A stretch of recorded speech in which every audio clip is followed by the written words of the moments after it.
Well, for the last 6 years, it's been the honor of my life to represent Northeast Indiana in Congress, and we've been through a lot as a country, and these are important times with inflation at record highs and gas prices as high as they are. American families are suffering and hurting because of the policies of the current administration. Right now, we have one-party rule of Washington, D.C. Democrats have the White House, the House, and the Senate. And in this midterm election, we have an opportunity to win the majority on the Republican side and counter the agenda of the Biden administration. I intend to be a leader on the front lines of the Republican Party majority to make sure that we do just that. And it's got to be inflation and gas prices.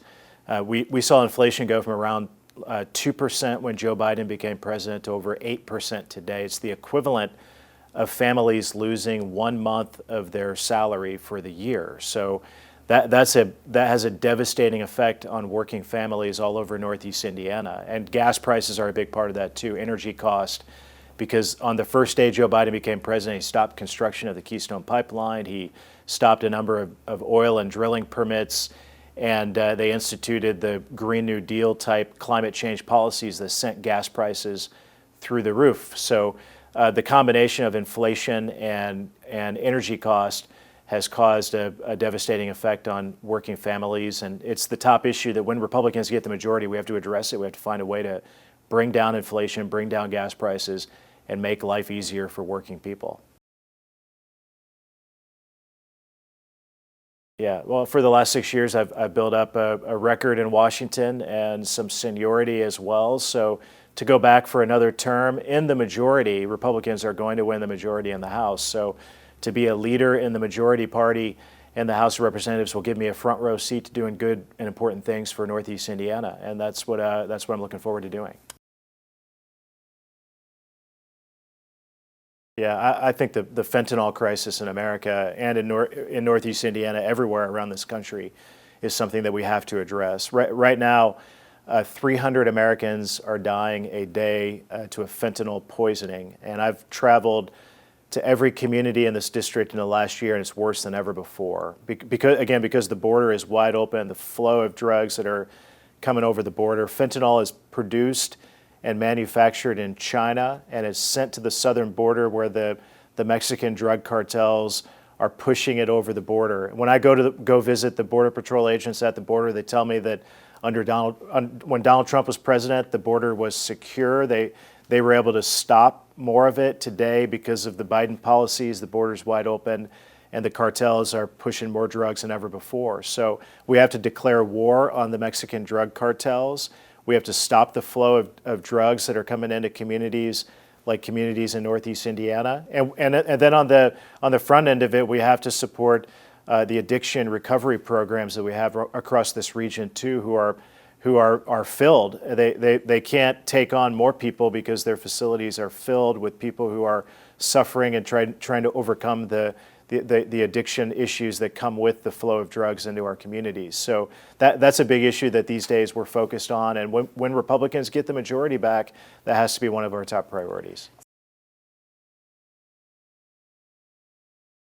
Well, I objected to the 2020 election to 2 states because I felt deeply that the 2020 election deserved a great deal of more scrutiny in how elections were conducted in states who unconstitutionally changed their election laws before Election Day to help Joe Biden beat Donald Trump. And I'm never going to apologize for objecting and raising those concerns I had about how the election was conducted. But obviously, Joe Biden's the president, and it's been a disaster for America. In 2 years alone, Joe Biden has turned America upside down, and his administration has enacted policies that have made it very hard for working Americans to get by. And that's why the red wave election that's coming in less than 2 weeks is going to give Republicans the majority in the House, and I think the Senate too, to counter that agenda is so important. So I'll leave it at that. The American people are looking at what party is going to go to Washington and address inflation, energy cost, the border, and crime, and they realize that the Republicans are the only ones talking about those issues and what to do about it. The Democrats are focused on a whole lot of other issues, but not those. Okay, so I think we might have missed a little part. Was it as free and fair as 2016, this past election? Was Well, obviously, I objected to how the election was conducted in 2020 because I have great concerns about how it was, how the election was pulled off, how some states used the pandemic as an excuse to go to all mail-in ballots, how some states counted ballots on election night and then they paused and stopped counting, how they took ballots and counted them for days or even weeks after they were legally eligible to be counted, ballots that came in late. There are a lot of concerns that to this day I share with so many others about how the 2020 election was conducted. And that's why I believe that we have to do more at the state level to pass voter ID laws. And I think at the federal level, we have to look at ways that we can work with the states to secure the integrity of our elections. I think that's very important. Half of Americans today have concerns about whether their vote will count, if it will matter, because of some of the shenanigans that happened in the 2020 elections. So election integrity is fundamental, it's very important, and it's something that is a priority that I've had in Washington, D.C. too. Well, I don't know. One of them I haven't met, and the other one I don't know him very well. I mean, I applaud anyone who steps up to the plate to put their name on the ballot. It takes a lot of courage to do that, and it's important to the preservation of our system, our democracy, our country when people step up and put their name on the ballot and campaign for the office. So I'll leave it at that. I applaud them for doing that. Every 2 years we go to the ballot box and cast our vote, and it would be an unhealthy process if we didn't have competition.